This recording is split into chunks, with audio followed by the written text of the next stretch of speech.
Silence swallowed the room like a tomb closing its lid. Emma Bianchi, 7 years old, small enough to disappear beneath white cotton sheets, stopped breathing. Her tiny chest rose once, twice, then nothing. The fever had climbed to 105 degrees, her skin burning like she was made of fire that consumed itself from the inside. Nicholas Bianchi stood frozen for exactly 2 seconds. 2 seconds where the man who controlled Los Angeles with a single word, who had clawed his way out of his father's violence into an empire of steel and silence, felt the empire crumble. Then his knees buckled. He collapsed beside the small bed, his hands that had signed death warrants, hands that had built fortunes, trembling and useless as wet paper. The mountain lodge was surrounded by blizzard. 3 feet of snow piled against windows that showed nothing but white static, like the world had erased itself. 40 miles to the nearest hospital. 40 miles through a storm that swallowed cars like water swallows stones. Outside, wind howled against the walls like something trying to break in. 3 doctors stood against the far wall, their expensive suits and credentials useless, their faces the color of old pennies. They exchanged glances that said nothing because there was nothing left to say. A seizure. A fever that had spiked in 2 hours from 101 to 105. Medicine that wasn't working. And a child whose breathing had simply stopped. Marco stepped backward toward the door. Gino followed. These men had worked for Nicholas Bianchi for 15 years. 15 years of violence, of loyalty, of watching him move through the world like a force of nature. They had never seen him on his knees. They had never heard his voice crack. "Do something," Nicholas whispered, then louder, almost a shout, "Do something. Anything. I don't care what it costs." No one moved. The lead doctor, a man named Reeves with silver at his temples and defeat already settling into his shoulders, said quietly, "We can stabilize her, but without proper equipment, without the ability to." The door at the back of the bedroom opened. Footsteps. Quick and certain. Not hesitant, not apologetic, not asking for permission. Nora Voss stood in the doorway in her black and white maid's uniform, the one she had worn for 12 hours straight scrubbing marble floors, the one that was stained at the hem with dust and exhaustion. She was 28 years old but looked older, the way poverty ages people from the inside out. Her dark hair was pulled back so tightly it made her temples shine with strain. Her hands were calloused from work that paid $1,100 a month for an apartment that cost $950, which meant she had exactly $34 left to survive on until the next paycheck. $34. All of it. She had been bringing fresh towels to the hallway. She had heard the silence. She knew what silence meant. "Move," she said to the doctors, not asked, said it like a command, like she had a right to give commands in this room where she was supposed to be invisible. "All of you. Move." No one moved. Nicholas looked up at this woman he had barely noticed, this nobody in a uniform, this invisible hand that kept his household running. He had seen her in the hallways. Of course he had seen her. But seeing and noticing were different things. The way you see air but don't think about breathing it. Nora pushed past the doctors. She moved to the bed and stripped the burning child down to nothing, exposing the small fevered body to the cold air of the room. Emma whimpered, a sound like a wounded animal, and something in Nicholas's chest shattered like dropped glass. "Get me ice. Packs, buckets, anything. Now," Nora said. She looked at Marco. Marco moved without thinking. "Cold water. Several basins. And towels. The thinnest ones you have." Gino was already gone. Nora packed ice around the child's small body, her neck, her armpits, her groin, places where blood vessels ran close to the skin. She was working from some knowledge that lived in her hands, some instinct that had nothing to do with fancy degrees on walls. She forced medicine past Emma's lips, then wiped the child's forehead with a cool towel, her movement steady as a heartbeat, steady as prayer. The wind outside howled louder. The lodge seemed to hold its breath. Nicholas watched this maid, this woman whose name he had never spoken, move with absolute certainty while his empire, his power, his ability to control everything in his world collapsed into nothing. She wasn't afraid. She didn't hesitate. She didn't ask permission or apologize for existing in this space. She simply moved, and in moving, she made herself real in a way that money and power never could. Minutes passed. 5 minutes. 10. The fever didn't break, but the child's breathing returned. Shallow at first, then deeper. Then almost normal. Emma's eyes fluttered open, glassy and confused, but open. Nora kept working, kept cooling, kept watching the small chest rise and fall with a focus so complete it was like she had forgotten the rest of the world existed. It was Marco who broke the silence. In 15 years, he said quietly to Nicholas, and his voice was full of something like wonder, I have never seen anyone move like that. Not doctors. Not anyone. Nicholas didn't answer. He couldn't. Because he was remembering something he had seen 3 weeks earlier on the security cameras in the service corridor of this mansion. A moment that had stayed with him because moments like it were rare. Moments where he saw something true. 3 weeks earlier. Downtown Los Angeles. One of his businesses, a small grocery in a neighborhood where people didn't have much. Marco and Gino had been collecting. The way they always collected. A shopkeeper named Chen, maybe 60 years old, with a daughter in college and a wife with cancer, had fallen behind on his payments. $43 short. Not much in the world of Nicholas Bianchi, but everything in the world of Mr. Chen. They had him in the service corridor. Corner. Trapped between the wall and Marco's body. Gino's hand on his shoulder, not gentle. And Nora Voss had walked out of the back office where she was picking up her paycheck, minimum wage, barely enough to keep breathing, and she had simply stepped between them. No hesitation. No calculation. No fear that showed on her face, though Nicholas saw her hands trembling. Let him go, she said.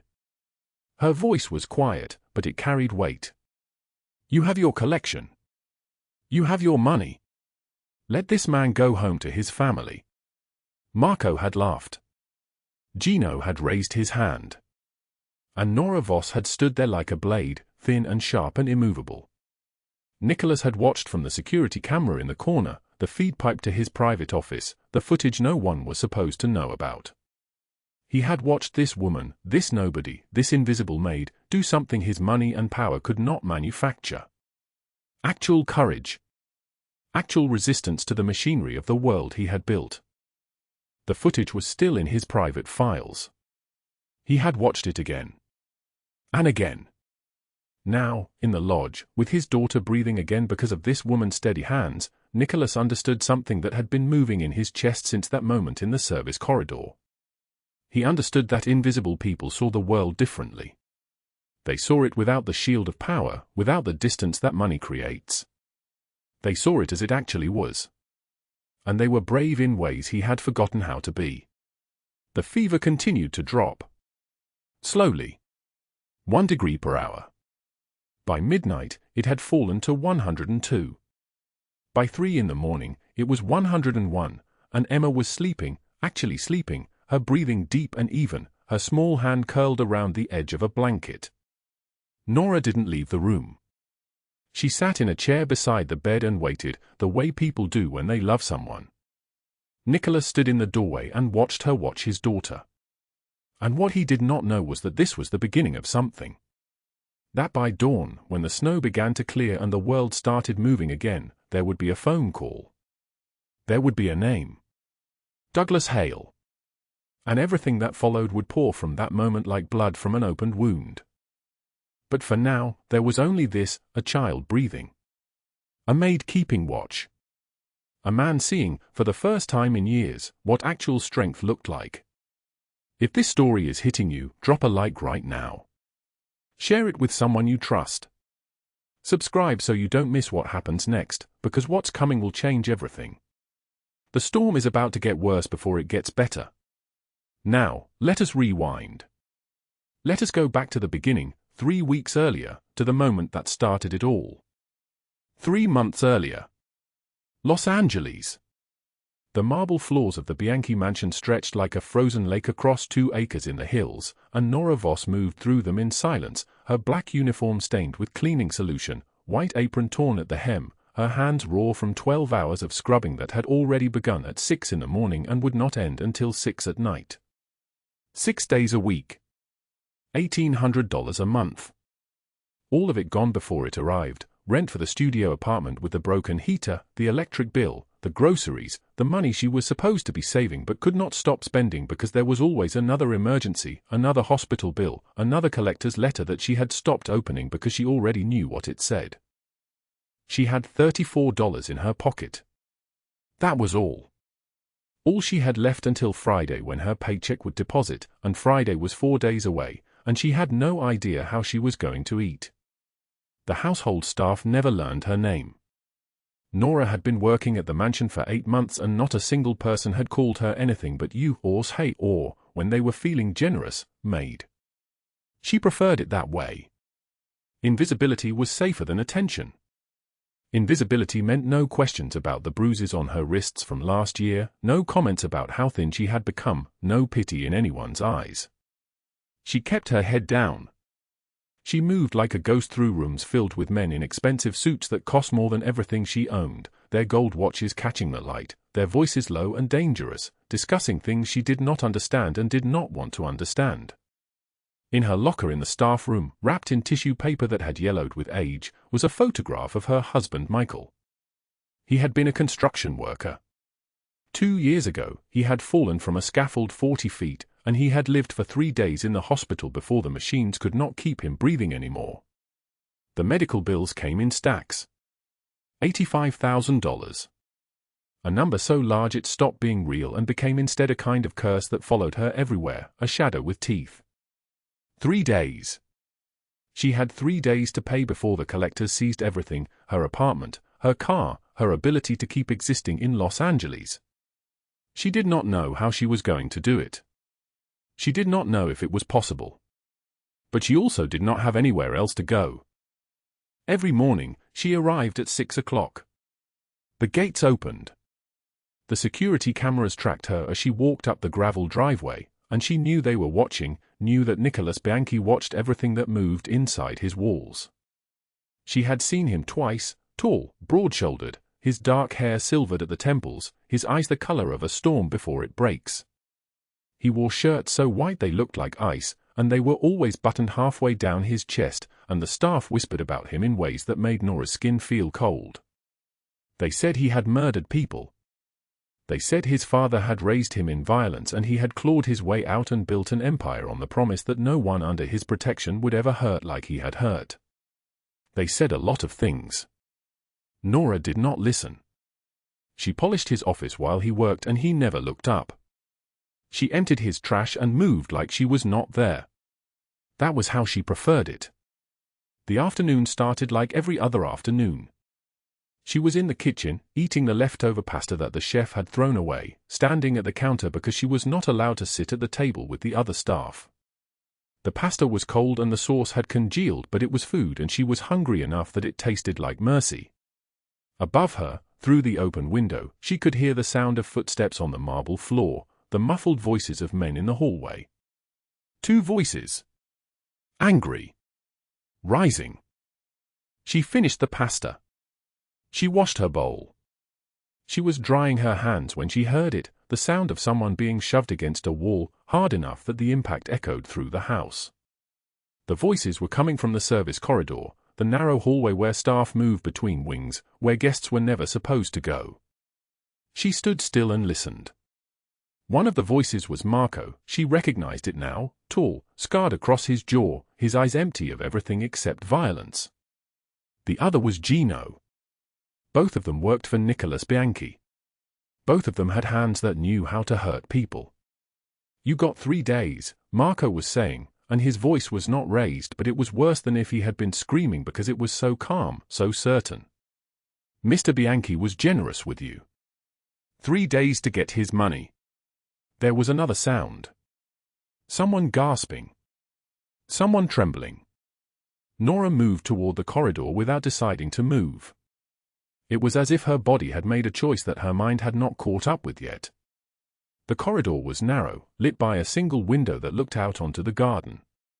At the far end, against the wall, was Mr. Chen. He was 70 years old, maybe older, his spine curved forward like a question mark. He supplied vegetables and herbs to the kitchen 3 times a week, and sometimes he brought tea for the other staff members, and sometimes he told stories about his grandchildren. He was trembling. Marco stood in front of him, his chest broad, his fists uncurled at his sides like he had not yet decided which part of Mr. Chen to break first. Gino stood to the left, and he was pulling something from his pocket, something that caught the light, brass knuckles, old and dented, stained with things Nora did not want to identify. $2,000. She heard Marco say it. Mr. Chen owed $2,000. Her feet carried her forward. The marble floor was cold even through her shoes. She was not thinking, which was probably the only reason she was able to do it. If she had thought about it, if she had given herself even 1 second to understand what she was about to do, she would have kept walking, would have stayed invisible, would have let the world move on without her. Instead, she stepped between Mr. Chen and Marco. "He's 70 years old," she said, and her voice was shaking, but it was there, it was real, it was not asking permission. "Leave him alone." The corridor went silent. Not the kind of silence that is the absence of sound, but the kind of silence that is the presence of something else, the moment before a car crash, before a gun fires, before the world breaks open. Marco turned his head toward her slowly, the way a predator turns its head when it hears movement in the grass. His eyes were gray, the color of concrete. "What did you just say to me?" Gino laughed. It was not a real laugh. It had nothing in it. He reached out and grabbed her wrist, his fingers hard enough that pain shot down her arm like lightning. "Move, maid." But Nora held her ground. She met Marco's eyes and did not look away. She did not know where this courage was coming from. She did not know if it was courage at all or just the simple arithmetic of desperation. She had nothing left to lose, and Mr. Chen was old, and someone had to say it. Someone had to say that he was a person and not a thing to be broken. "Let go of me," she said to Gino, and when he did not, she twisted her wrist and pulled free and stepped closer to the old man. Gino made a movement toward her and she held up her hand, not to fight but to speak, and something in her face made him pause. "He gave you the money 3 times before," she said to Marco. "He always pays. Give him 1 more week." Marco's jaw tightened. He took a step toward her and Nora's heart hammered against her ribs, but she did not move. She did not flinch. She just stood there, this woman in a torn apron with $34 in her pocket and $85,000 in debt, standing between 2 men who could destroy her with a single word, and the only reason she was not terrified was that she had already lost everything that mattered, and so there was nothing left to be afraid of. What Nora did not know was that Nicholas Bianchi stood at the far end of the corridor in the shadows, watching. What Nora did not know was that he had pulled up the security camera footage hours earlier, reviewing the day like he reviewed everything in his house, and he had seen this moment happening and rewound it, watched it again, freeze-framed on her face at the moment she stepped between them. He was still watching. He had been watching for 4 minutes and 37 seconds, and in 15 years, Marco had never hesitated. In 15 years, Gino had never paused. But they paused now. Marco stepped back. His jaw unclenched. He looked at Gino and some message passed between them that Nora did not understand, something ancient and wordless that men who worked in violence learned to speak. Gino lowered his hand. "You got 1 week, Marco said to Mr. Chen, and his voice was different now, lighter somehow, as if something had reset inside him. "But if he doesn't have it by then, we're coming back, and it's not going to be gentle." They walked past her. They did not look at her again. Their footsteps echoed down the corridor and then faded, and the only sound that remained was Mr. Chen's breathing, shaky and grateful, and Nora's own heart still thundering in her chest like something trying to escape. She helped him to a chair. She brought him water. She did not ask what he owed money for or why or any of the questions that were screaming in her head. She just sat with him in silence while the afternoon light moved across the floor and the house settled around them like it was breathing. That night, in his office on the second floor, Nicholas Bianchi watched the security footage again. He freeze-framed on the moment when she stepped forward, her hands trembling but her voice steady. He looked at her face for a long time.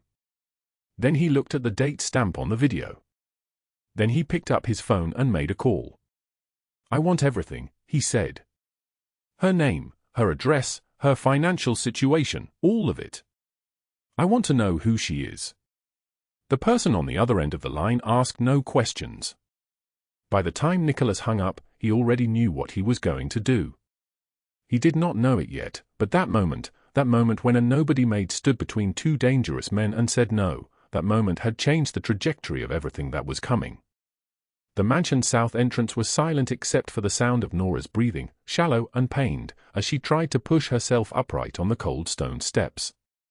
Blood from her split lip dripped onto the white marble, each drop a small dark flower blooming in the winter night.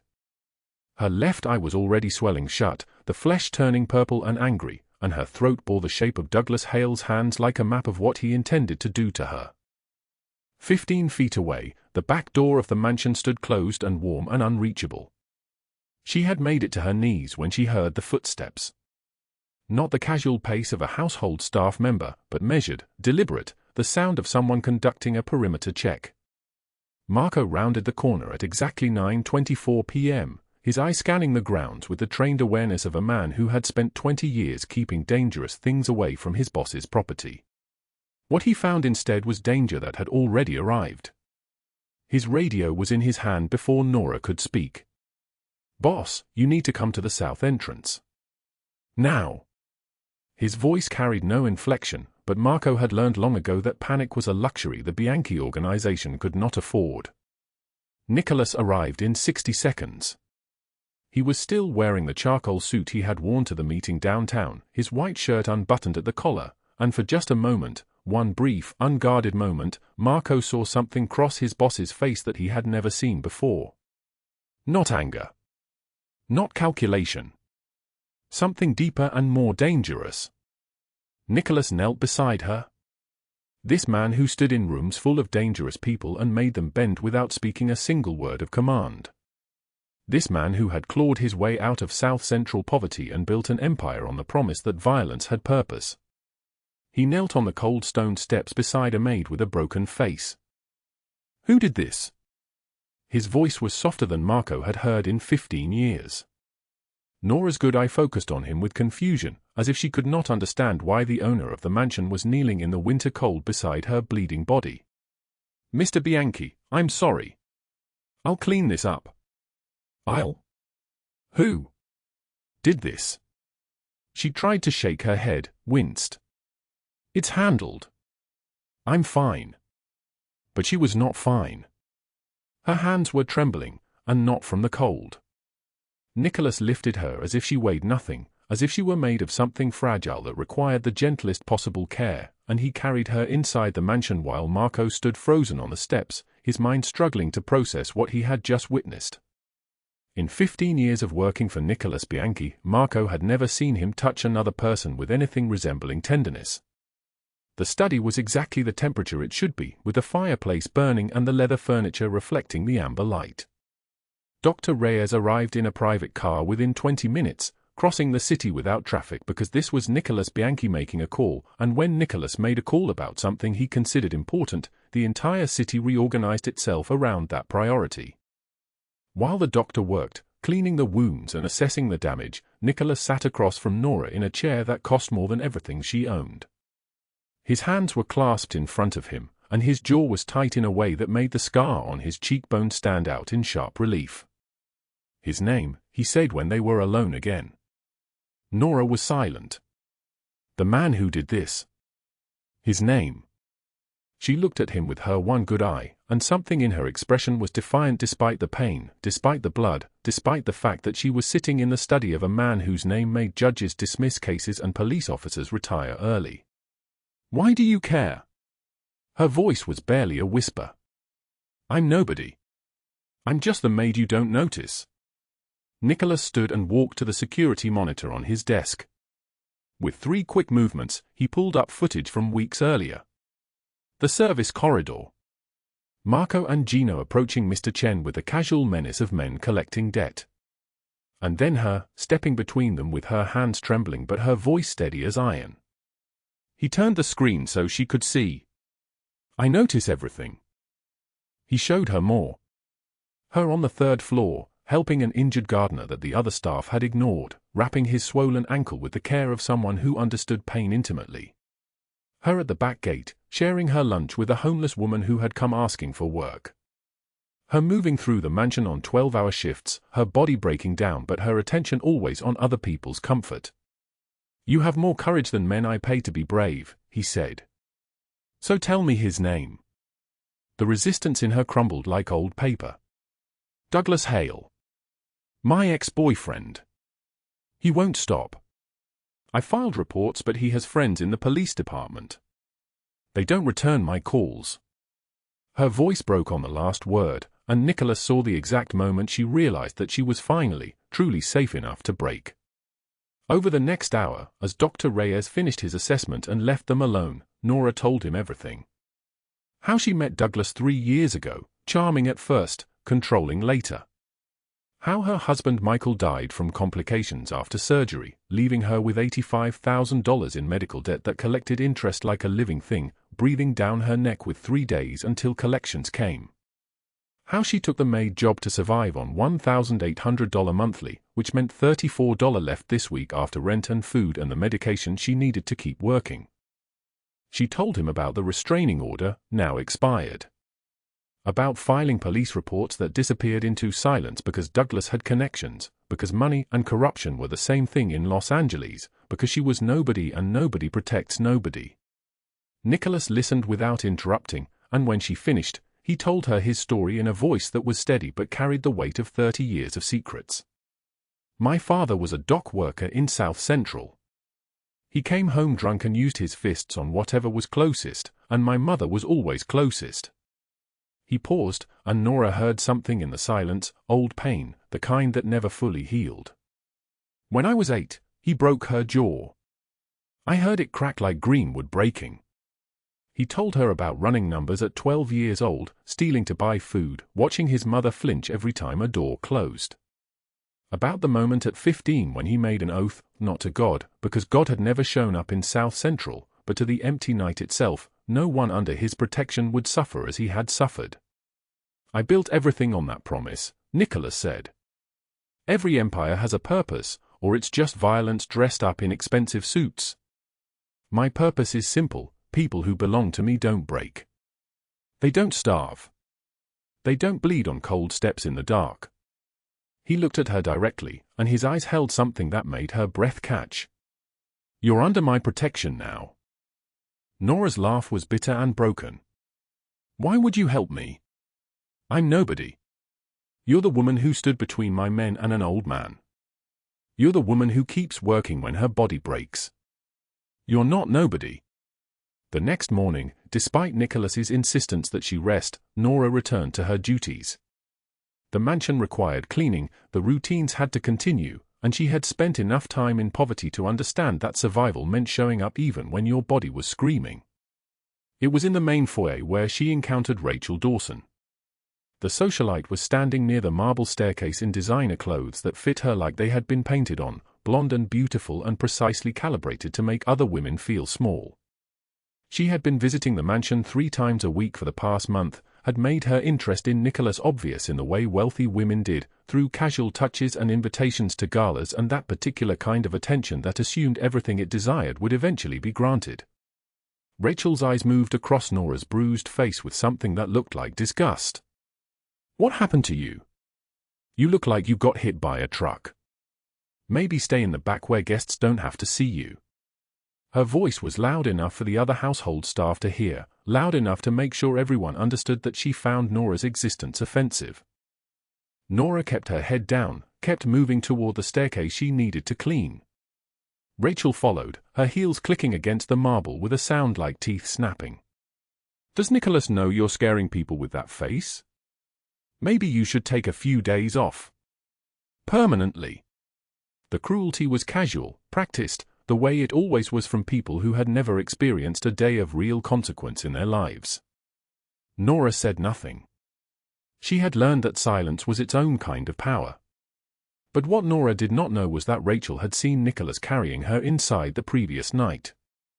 Had watched him, a man who never showed vulnerability to anyone, hold another woman against his chest with a kind of care that suggested protection had become personal. And Rachel Dawson did not accept being replaced by maids with broken faces.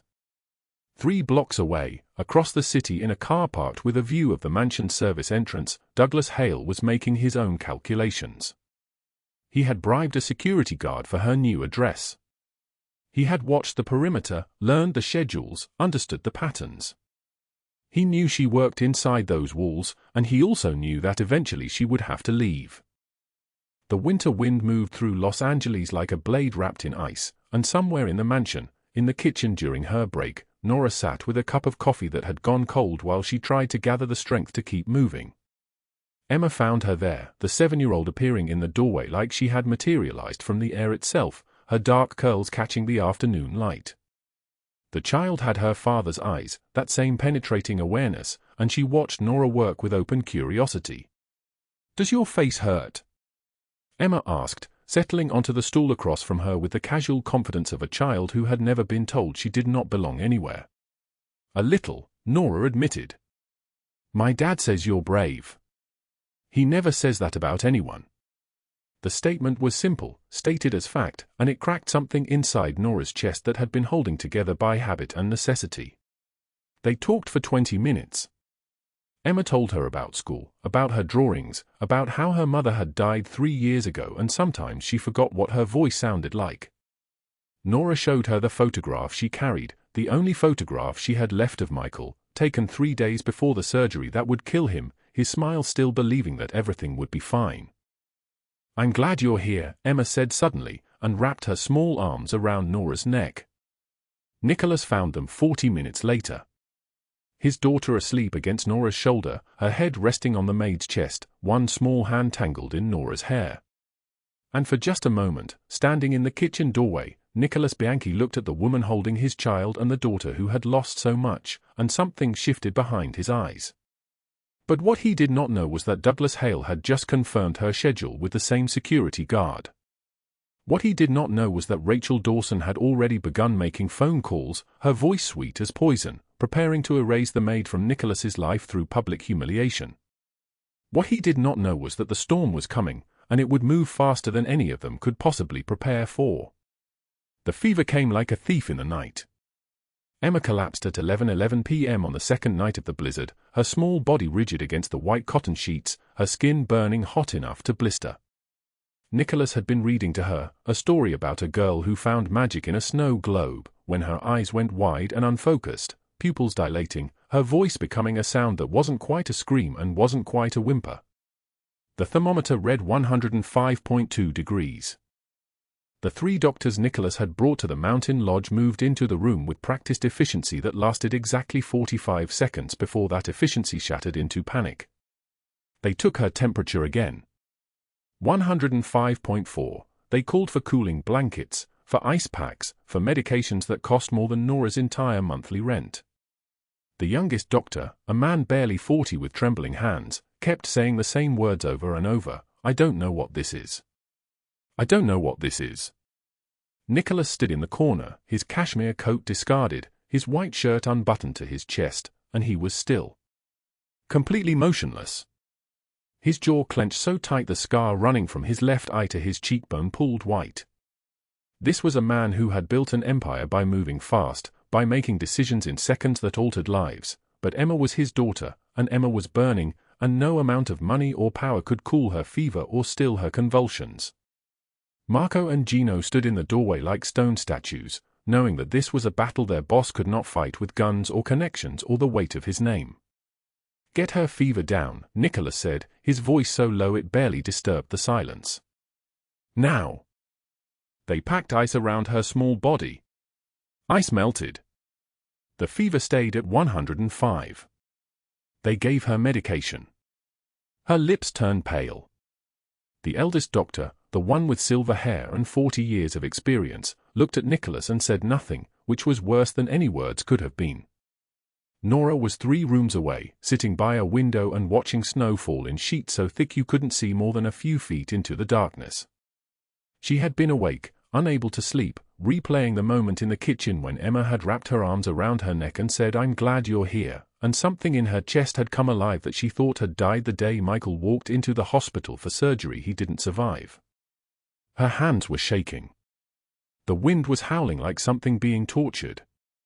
Then she heard it, a sound like nothing she had ever heard, a child's voice breaking into something that wasn't crying and wasn't screaming but something between, something desperate. She was on her feet, moving before her mind caught up, moving faster than thought, faster than fear. The bedroom was chaos. 3 doctors hovering uselessly. Emma's small body convulsing. Nicholas on his knees beside the bed, his massive hands hovering over his daughter like she was made of glass, and he was afraid that touching her would shatter her completely. His face was grey. His eyes were gone, replaced by something hollow and broken, a man who had clawed his way out of his father's violence and built an empire on the promise that no one under his protection would suffer, and his daughter was suffering anyway, and he couldn't stop it. Nora pushed past everyone without speaking. She stripped Emma down to her underwear, ignoring the doctor's protests, and began packing ice around her neck, under her arms, between her thighs, everywhere the blood ran close enough to the surface to cool. "What is her name?" Nora asked, her voice steady like a blade, like something that had been tested in fire and would not break. "Emma," Nicholas whispered. "Emma, sweetheart, I need you to stay with me." "Can you do that? Can you stay with me?" Nora's hands moved with absolute certainty, checking the ice, adjusting, pressing a cold washcloth to the child's forehead. She opened a bottle of ibuprofen, crushed 3 tablets, mixed them with a little water. Emma's lips were barely moving.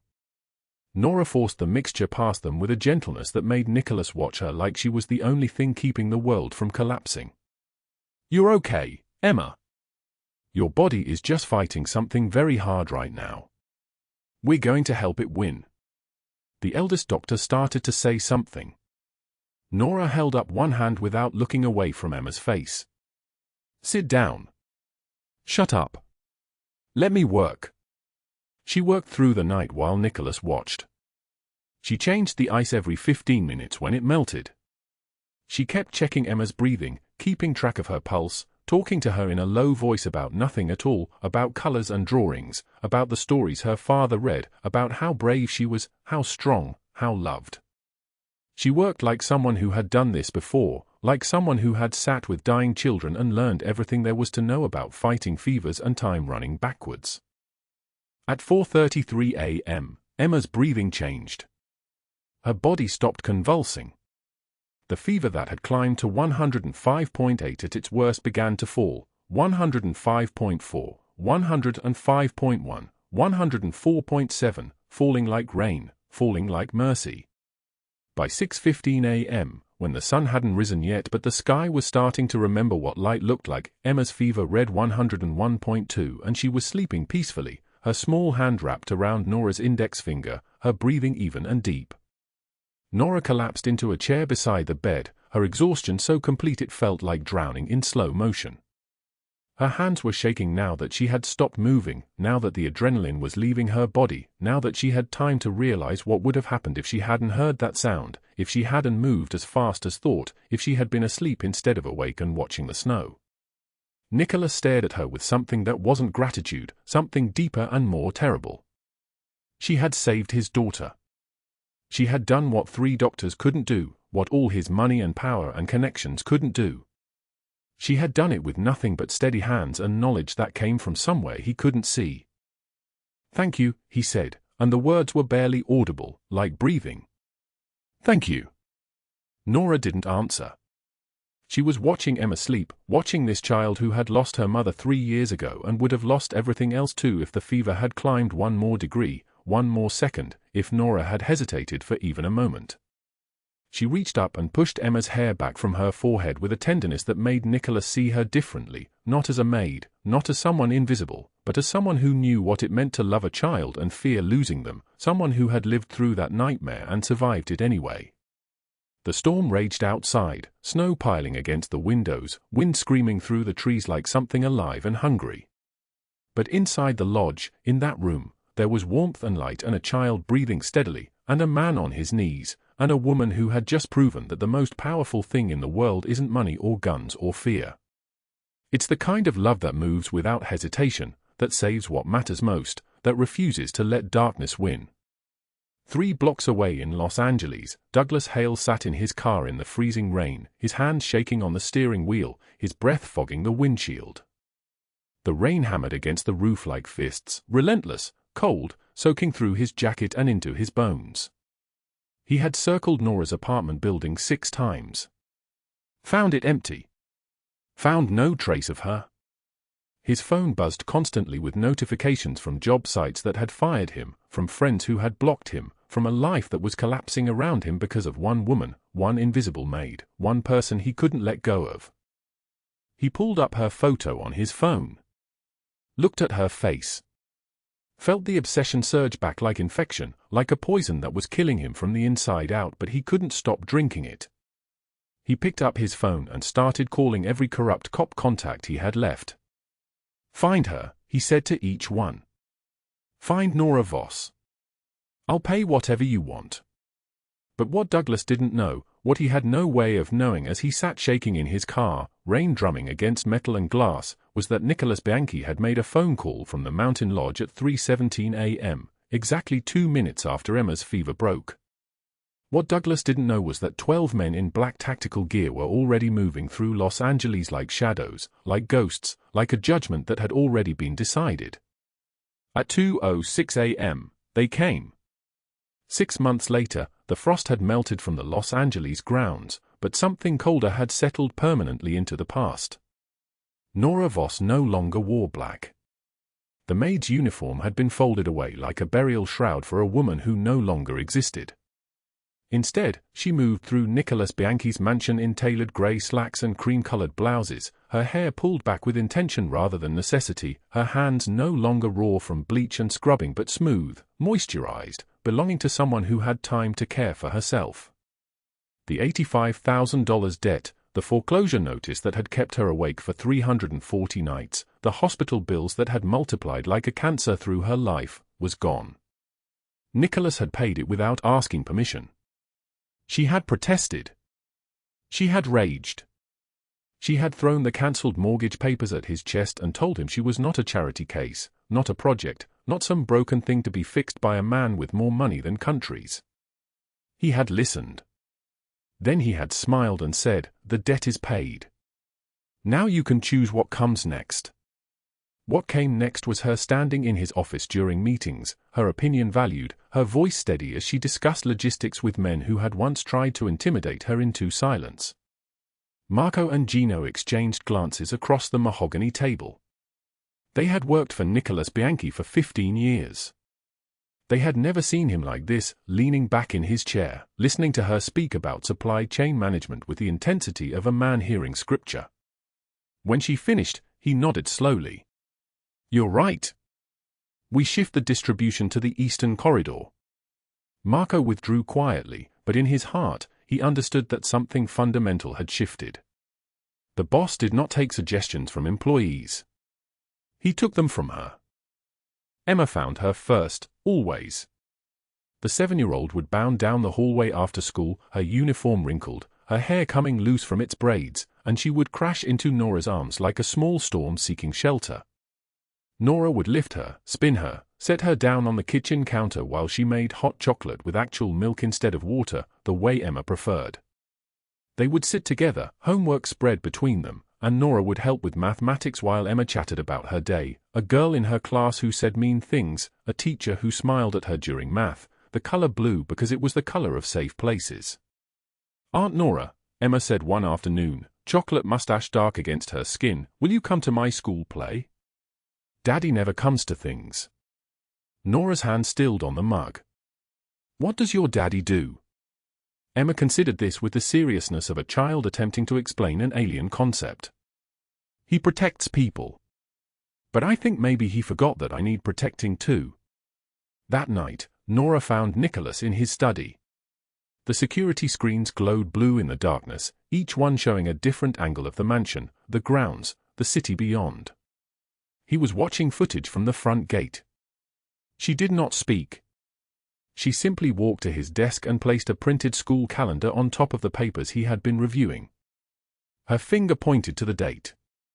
March 15th, Lemma's spring performance. "You're going," she said. It was not a request. He looked at the calendar, then at her face. "Nora, you're going. Emma needs to know that the most powerful man in her life thinks she matters more than protecting everyone else." He stood, moved toward her. For a moment, she thought he might argue.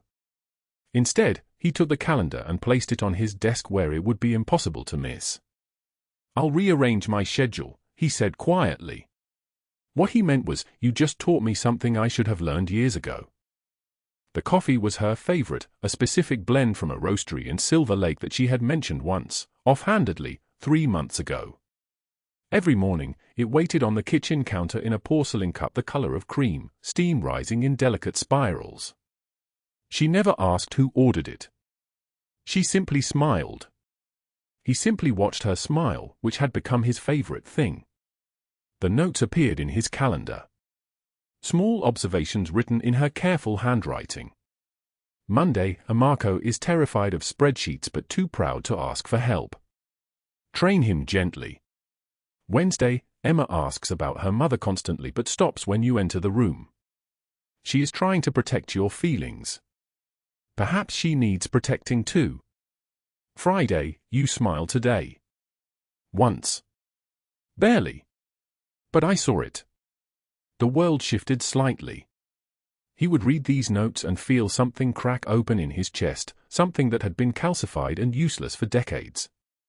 He began leaving his own notes. Not in her calendar, but small things. A book she had mentioned wanting to read, left on her pillow. Flowers, not roses, which were too expected, but white peonies that reminded him of her quietness. A voice memo: "I listened to the recording of Emma's school concert. You were singing along in the background. Your voice is not as bad as you think it is. Also, you were right about everything." Marco watched this unfold with the expression of a man witnessing physics break. He pulled Gino aside in the kitchen while Nicholas reviewed contracts in the other room. "In 15 years, Marco whispered, I have never seen him like this." Gino simply nodded, because there were no words for watching a man remade by the presence of someone who saw him without fear. The confession came on a night when frost had returned to the grounds, when winter had circled back for one final goodbye. The balcony of the mansion overlooked the entire city, a sprawl of lights and movement and human stories, most of which Nicholas Bianchi would never touch, never care about, never need. But there was one story that had consumed him entirely. Nora stood beside him, her breath visible in the cold, her arms wrapped around herself. Emma was asleep inside, her homework finished, her nightlight glowing soft as a prayer in the darkness of her room.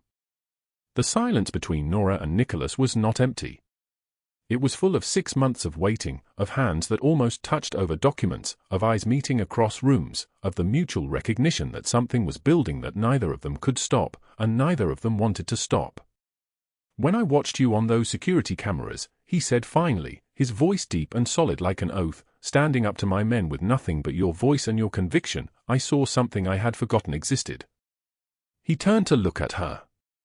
Actual courage. Not the kind you buy with money or enforce with fear. The kind you just have, whether you want it or not. Nora looked at her hands.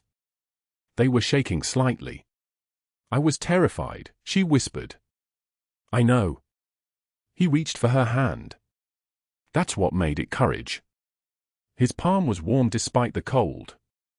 His fingers were calloused from more than business, from his own violent history, from the weight of decisions that had ended people. "You were invisible to everyone," he continued. "The mansion staff looked through you like glass. My men did not see you. The world had decided you did not matter. But you were never invisible to me. Not for a single moment after that night in the corridor." Nora turned to him fully. The city lights caught in her eyes, reflected like stars. "I'm not that desperate woman anymore," she said.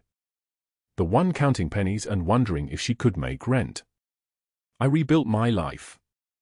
I stood up. I made myself visible to myself. And I stand here now as your equal, Nicholas. Not as a woman you rescued.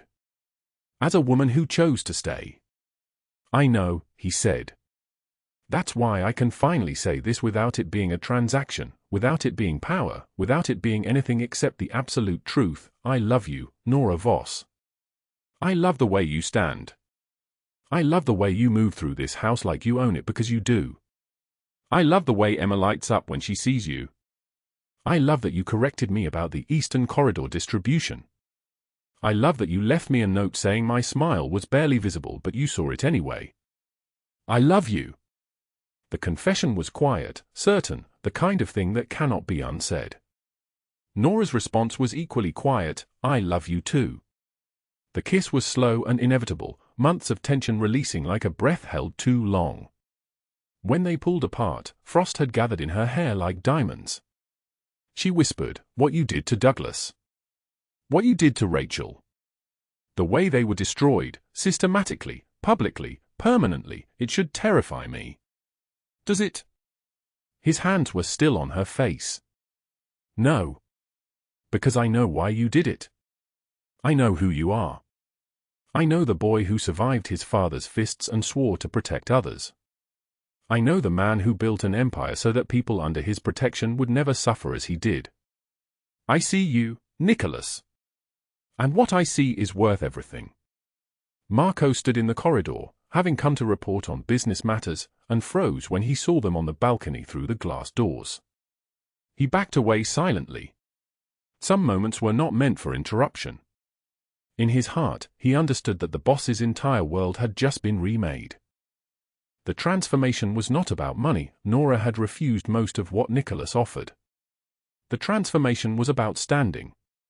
It was visible in the way she now wore her shoulders back instead of curved inward. It was audible in the steadiness of her voice during meetings. It was evident in her office, which faced the eastern grounds, where a photo of Michael, her late husband, the man she had loved before everything broke, sat in a silver frame on her desk. Not hidden. Not erased. But no longer the only thing defining her existence. Emma's school play arrived on March 15th, arriving like a holiday. Nicholas had blocked his entire afternoon. He sat in the auditorium beside Nora, his hand holding hers, watching his daughter stand on stage in a costume made of tissue paper and hope. When Emma spotted them in the crowd, her entire face transformed. She sang louder. She moved with more confidence. After the performance, she ran to them both, and they held her between them, and this was the moment that changed everything, not the security footage, not the violence, not the systematic destruction of enemies, but this, the child held between two people who both loved her enough to show up. But what no one knew was that Douglas Hale's cell phone had been ringing for 6 months in a federal prison cell in Nevada. He sat on a metal bunk, his face aged by rage, his hands clenched into permanent fists. The charges kept multiplying. Domestic violence. Corruption. Attempted murder. Evidence had appeared from every direction like a coordinated assault, witness statements that had suddenly materialized, recordings that had somehow surfaced, photographs of bruises that had been documented with meticulous care. The corrupt cops who had been his allies had disappeared into their own legal nightmares, their careers destroyed, their secrets exposed. Rachel Dawson was no longer seen at the country club. The invitations had stopped arriving. The photographs of her had been scrubbed from society pages. She had been last spotted attempting to board a flight to Paris before federal agents intercepted her. Tax fraud. Wire fraud. Money laundering through charitable foundations. The evidence had been so thorough, so comprehensive, so impossibly detailed, that everyone involved understood the same thing: someone with absolute power and absolute reach had decided they would be erased from the world they had inhabited. Not killed. Death would have been too quick, too clean, too merciful. Instead, they had been dismantled systematically, piece by piece, until nothing remained but the ruins of their former lives. The closing words came 6 months later, on another clear night, in Nicholas's study where everything had begun to shift. Nora stood beside him watching the security feeds. Emma was asleep upstairs. The mansion was quiet except for the soft hum of the security system. A new maid, young, terrified, invisible, had dropped a tray earlier. The other staff had frozen. But Nora had moved immediately, had helped clean up, had spoken quietly to the girl, "I've been where you are. You're not invisible. Not here." Nicholas had watched this exchange on the security cameras, the same cameras where he had first seen her stand up to his men, and he had smiled. Because he understood what was happening. The invisible woman had become the woman who made others visible. She had taken her own suffering and transformed it into a shield for those coming behind her. He pulled her close. "The storm will pass," he said, repeating words he had once said to Emma during a winter blizzard. Nora looked up at him. "And I am far stronger than I think," she finished. It was not a question anymore. It was simply the truth. If this story moved you, drop a like right now. Share it with someone who needs to hear that being invisible does not mean being worthless. Subscribe because tomorrow we have another story about courage in the darkest moments. Type storm in the comments if you believe that the right person sees you even when everyone else looks away. The storm will pass. And you are far stronger than you think. Thank you for staying with us until the very end. We will see you again in the next video.